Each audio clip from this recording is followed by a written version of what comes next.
the last piece of this equation is, how do we communicate our value in today's world? And there is so much to consider. If you just take based on what we've heard to this point, depending on how long you've been a part of the event so far, and just take the world that we live in. There's just so much to think about and so much to consider. And you as a leader, or you as a professional, or you as a parent, or you as an athlete, any way you think about yourself, like, how do you communicate your value? And it's vitally important as a professional and as a leader. I think most of you would all understand that it's important for you as a salesperson. I think you get that, but like, as a person or as an athlete, like that seems to be like disconnected a little bit. Like, why do I care about my value so much as a person? And so when we understand our value, when we truly understand our value, we tend to be, and this, by the way, isn't my opinion, this is what science says, we tend to be much more confident people. And that seems to be a perfect equation. And that tends to help us improve our relationships. And by improving our relationships, helps us live longer. And so, like, think about this idea of, like, am I successfully able to communicate my value? And if I am, that means I truly understand my value. And so, how do I truly understand my value so that I can communicate my value, so that I can, live my best life, to use an overused expression these days on social media. So I'm going to share a few slides with you, tell you a little bit more about our organization. And I'm real excited to do all of that. So the branding, which of course is this communication of your value pieces, is at the heart of what we're going to talk about today. And I'll start with, like, who Developing the Next Leaders is. And for most of you who are dialed in now, I know many of you through our 7 Minutes to Better Selling podcast. I know some of you through working with us from a coaching perspective. I know some of you through the training programs we've done and learning development programs we've done for your organizations.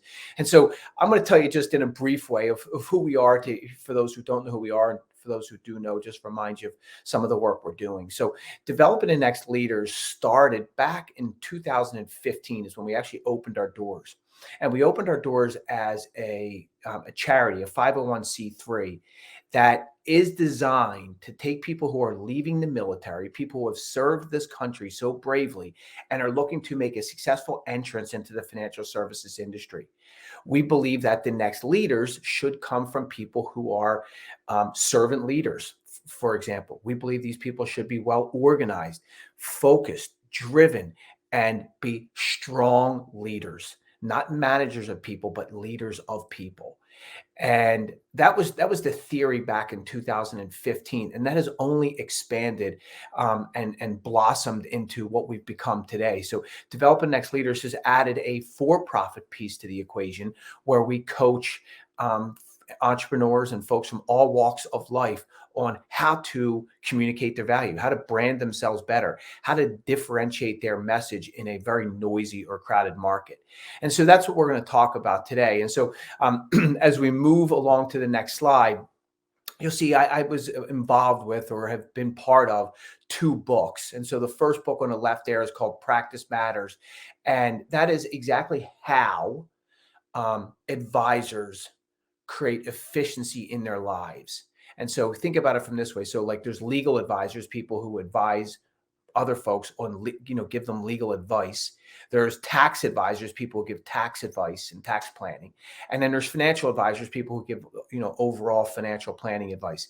And there's lots of other advisors, lots of us are offering our advice these days. And so this is a 6-chapter book on exactly how people who operate, like, at a really, really high level, exactly how they do it. And then the second book on the right, which is the Better Business book, and this is a fun one. It takes 100 entrepreneurs and says, okay, what's your best story? What's your best idea? And how well can you tell that? And then they put us all together in a room and help us work through telling that story in the best way possible for the reader. And then it gets edited and put out in this fashion. So this Better Business book was on the New York Times bestseller list, and is a wonderful, wonderful representation of, like, being the best leader you can be in all parts of your life. So the business starts as this charity, moves into this coaching and training, and these books have helped bolster what we've done and with so many of the folks that we have done. And we tell these stories of like, here's one of the great lessons we've learned from this person, and here's one of the great things that this person has done that they let us share with others to make them better, to make their lives better. And so that's what these two books are all about. So as we transition into the heart of the presentation and truly communicating your value in this world, you'll see that like the development of us as a human being has changed greatly over the last, say, 50 years or so. And specifically, the story goes as that one of these global alcohol distribution companies um, recognized that every time they were playing German music, and every time they were playing German music in the background in their stores where people were in buying alcohol, people tended to buy more German beer. So there was music playing in the background. They never had any plans of trying to sell more German beer as a result of playing German music. Yet every time they played German music, German beer sales increased. So they brought a consultant in to talk about this and figure out like what actually this means. And they said, well, let's do a little bit further research. And so what they said on these off weeks, so on the first week we'll play German music, the second week we'll play French music, the third week we'll play German music, the next week we'll play French music, and on and off they went. And what they learned was when they played German music, German beer sales increased by over 50%. And then the next week, when they played French music, French wine sales increased by 75%. And this went on and on over weeks and weeks and weeks. And so what they did is they were continually collecting data from the people who purchased the German beer or purchased the French wine out in the parking lot. And they said, why did you buy that, what you bought? Why did you buy the German beer? Why did you buy the French wine?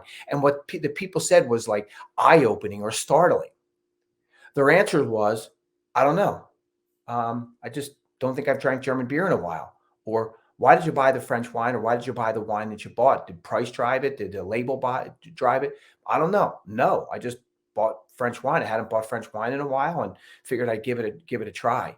And so the point is that everything that happens, whether we recognize it or not, makes an impression and makes an impact on us and on the folks that we talk to every day. Everything we do, every email we send, every voicemail we leave, it makes an impact on the people we talk to, the people that we touch every day. And so I wonder how often we think about that with our conversations. I wonder how often we think about that with the way that we ask the questions that we ask. And so I'll ask you, if you are actively able to listen here, is do you think that the questions you ask are indicative of the value that you want to communicate? The questions you ask, do they truly articulate the value that you as a human being would like to expose to the world? And so as we move to the next slide, I'm going to give you 3 tools to give you a really, really confident answer to that question. And so the first one comes from, it's a story from Kahneman and Tversky. And so some of you know these two folks, Amos Tversky and Danny Kahneman. They're the behavioral finance folks, and they've done wonderful research on all things psychology and biases and why we think the way we think as human beings. But they're the ones that were one of the first people who talked about these cognitive biases. And Kahneman and Tversky first identified that people in general, and specifically investors, are not rational thinkers. They have cognitive biases. Cognitive biases are these little mental shortcuts that we take, or these mental shortcuts that we make because we have to in order to deal with this like busy world that we all live in. So we touch things, we hear things, we see things, we smell things, and our brain says to us, that's a lot of input. And as a result of that, I have to just make decisions based on what my instincts tell me. They're called cognitive biases. If you see a salesperson walking up to you in a networking event with their business card out, you're like, uh-oh, I'm going to get sold something here. That's a cognitive bias. If you see that it's gray outside, you think, uh-oh, is it going to rain today? Our brains just make these decisions for us without us ever really recognizing it. And that has a lot to do with the conversations we have, the emails that we send, the voicemails that we leave, the presentations that we do. All of these things are impacted by these cognitive biases. So, like everything we say, people are making decisions based on how we said what we said. And so, what we're asking you to think about is if everyone has these cognitive biases and they dramatically impact the way people perceive what they hear, then we have to think about how we say what we say. And if we do that effectively, if we're really careful, like, is what I'm saying and how I'm saying what I'm saying, does it truly articulate who I want to be in this world today?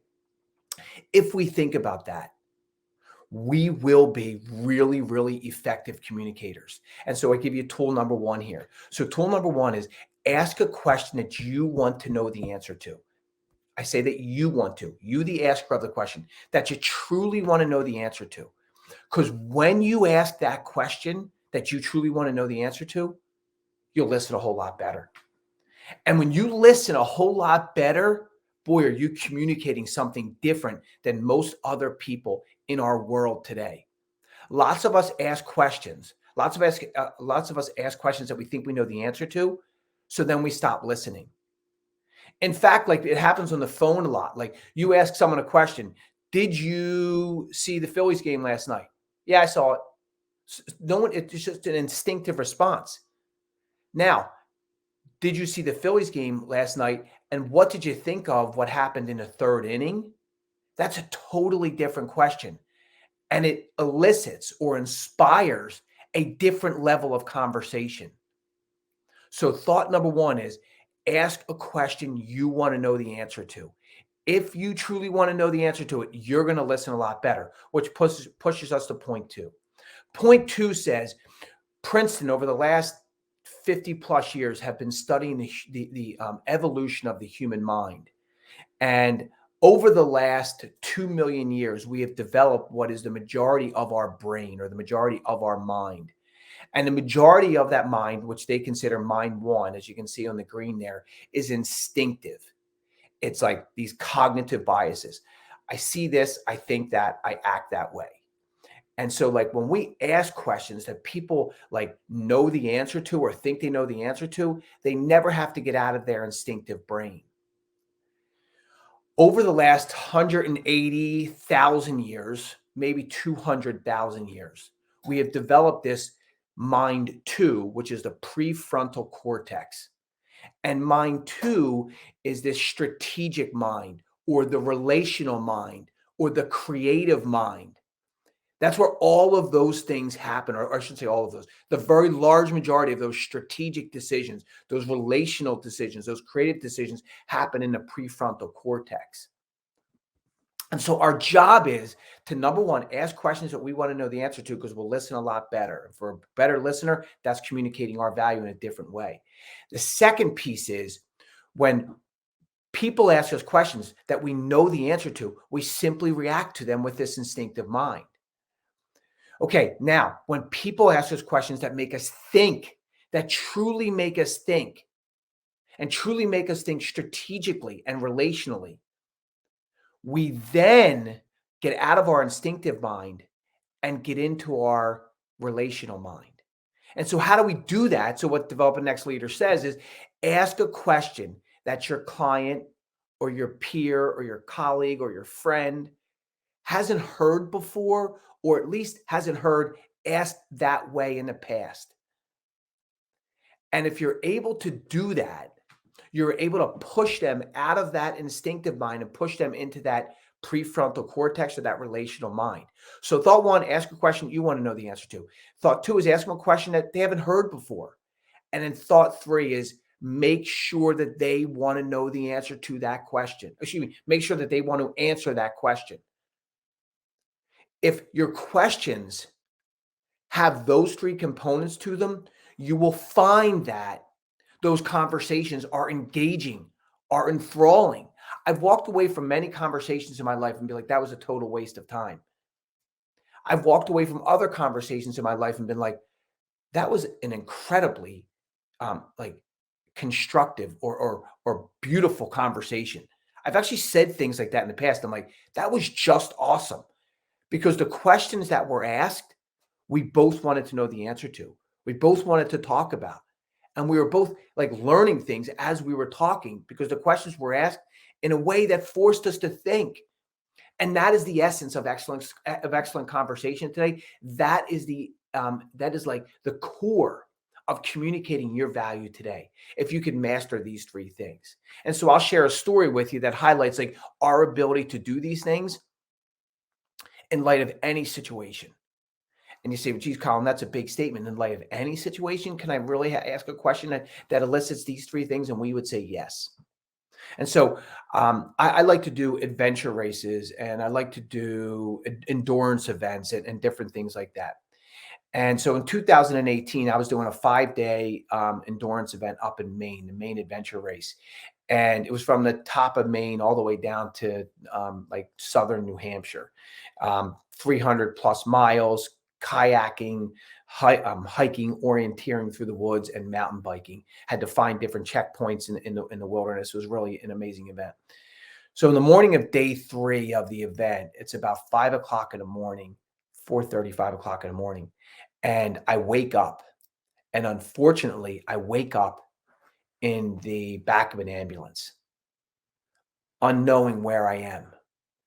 And what wakes me, what like jolts me is the bumps because I'm coming down the side of a mountain in the back of this ambulance and I'm getting poked with a needle. Someone's trying to put an IV in me. And I look over and I said, is this the first time you've ever put an IV in? I asked a question that was harsh at the time. I was scared. I didn't know who the person was. I hadn't communicated with them in the past. And I asked them a closed-ended question that they didn't want to answer. And I didn't really care about the answer to the question either. I wanted to take a shot at this person. And then I said, after no response, do you know what you're doing? No response again. And all of a sudden, I recognized that I need to communicate my value to this person. This person needs to know that I have 3 children and a wife, and this person needs to know that I want to live because I felt absolutely positively worse than I've ever felt in my life. In fact, I prayed. I prayed that this was not my last moments on this world. That's how ill I felt. And so I had that conscious thought, and thank God I did. And I said to him, how do you even work in such a difficult situation with us bouncing down this mountain, me as stressed as I am, and you working in this small confined area? I asked him a question that I wanted to know the answer to, that he wanted to talk about. He wanted to say, this is really difficult. Give me a break here. I'm doing my best to try and save your life. And so I said, how? How? And when I asked him that how question, he started answering. And he started telling me it's not the easiest thing to do. But as long as I have the patient relaxed, which you are now becoming, which is good to see, they had me strapped down. I have the patient strapped down and we stop with these bumps. I can get the IV in there. My next question was, will you share with me, please, the 2 or 3 situations you've been in that are worse than this one? That are worse than this one. He smiled.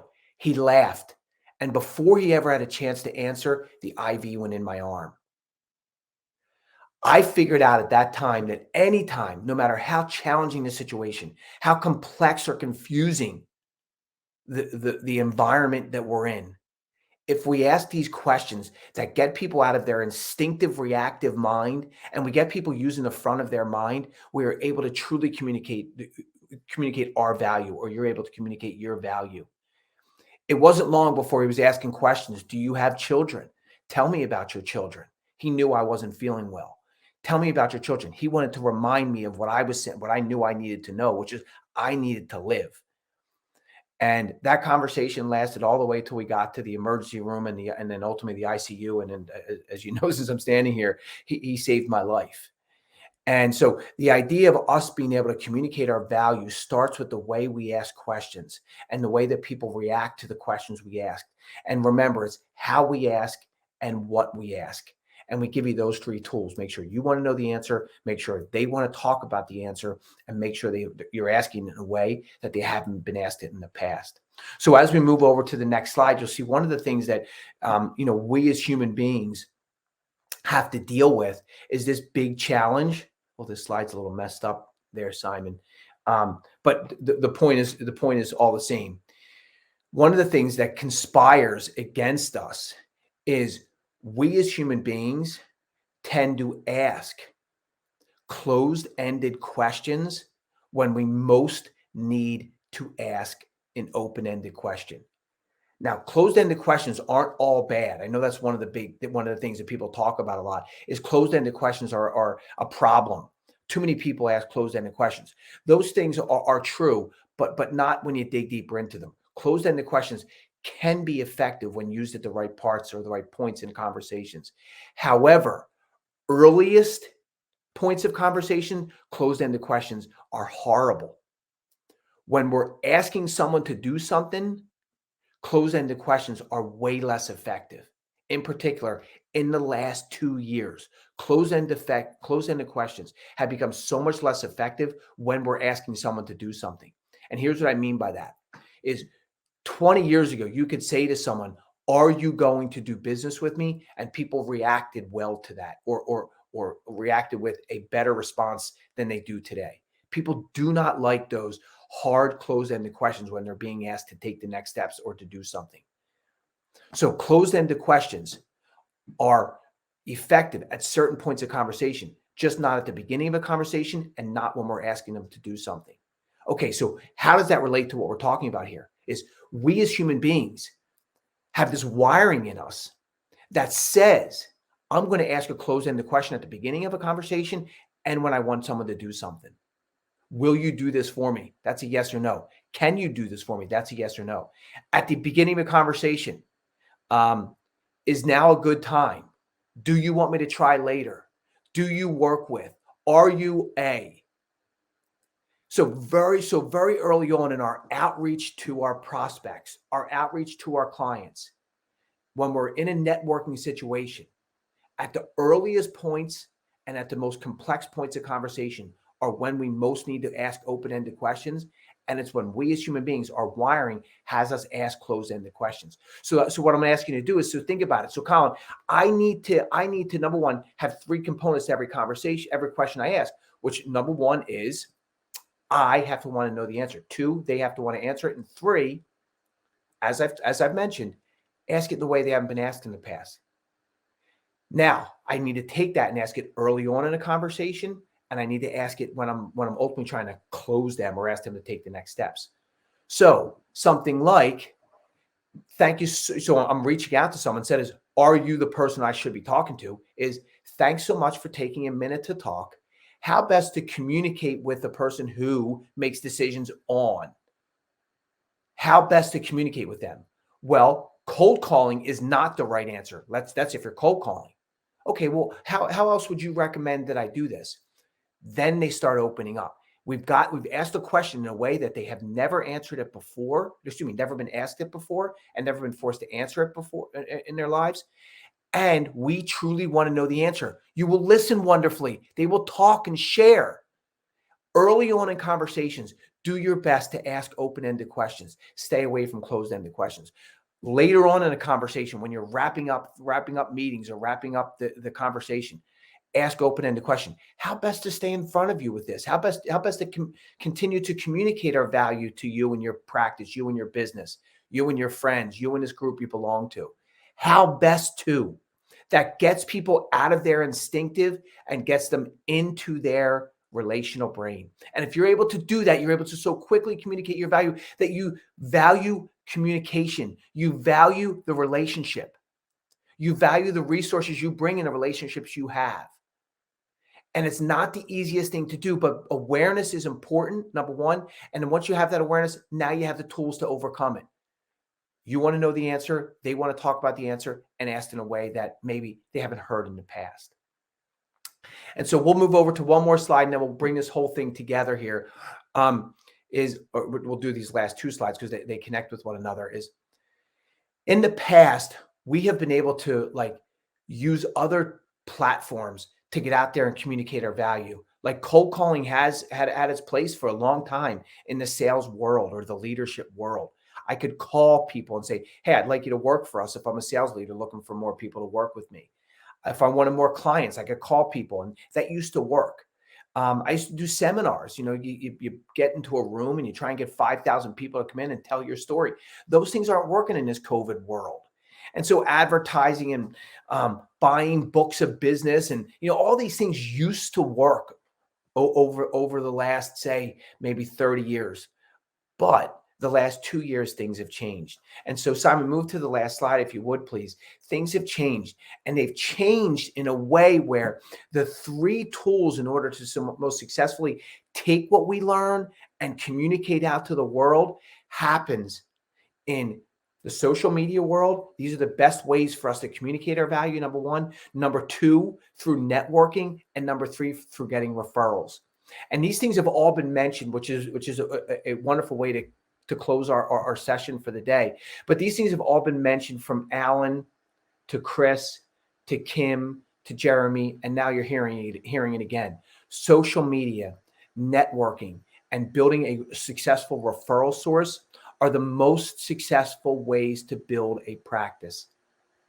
Now, the reason why I bring this up and the reason why this is a wonderful slide to wrap up on is, although these are the ways that people who are like really successfully communicating their value and growing their business and improving themselves, these are the three ways they're doing it. They're using these three platforms or mediums to do that. The challenge is they require little to no structure for you. If you post every once in a while, I kind of use social media. Well, you build your business through networking. How do you do that? Well, I'm always kind of like out in the community, or I'm always trying to like talk to new people. I'm always trying to. If you're always trying to, there's no structure around that. I'd like to build my business through referrals. How do you do that? Well, I ask people if they would send me referrals if they would. There's just no structure to that. And what we're asking you to think about is, if you're going to successfully communicate your value as a sales leader in today's world, as a leader of people in today's world, these three platforms are the most successful ways for you to do it. Now, our job is to take what we have learned over the 4 hours that we've spent together, again, depending on how much time you were able to dial in, over that period of time. Take what you've learned and bring it to these three platforms and do it in a way that clearly communicates your value, the way that you take your superpower, as Alan Stein told us earlier. Like what is your true value that you bring? And then bring that to these worlds, not in a way where you're telling everyone how good you are, but the way that you're asking questions about things that relate to what your clients and prospects and the folks that you're networking with care most about. And so I'm going to wrap with this thought. My father sold cars, and he sold cars for 42 years. He was the number one salesperson for Ford Motor Corporation for years and years and years globally in Pennsylvania. He had done some amazing things. He raised 9 kids, put us all through private grade school and high school. And my mother never worked outside of the house. She couldn't have with 9 kids. And she just, the way that we grew up was just amazing. And so my father had so many wonderful lessons he taught us, and one that's lasted maybe the longest. There's just so many that I have with me still. But the one that I think will last longest is he said, my definition of hell is when you die, the person you became meets the person you could have become. And so what he meant by that is, if you don't do all of the things that inspire you to operate at your highest level as a leader, as a person, as a human being, if we don't do these things, then we're not truly becoming the best selves, our best selves. We're not truly living our best life. And so, like, every day I think about, what am I doing to become the person that is like my ideal, or is my hero, or is my best self? Because when I die, I want the person I become to be the person I could have became. I want them to be the same person. And that will be heaven for me. Simon, thanks so much for running a wonderful show. And thanks everyone for joining us. Hope to see you again next year at the Developing the Next Leaders and C Sharp Leadership Conference. Good selling.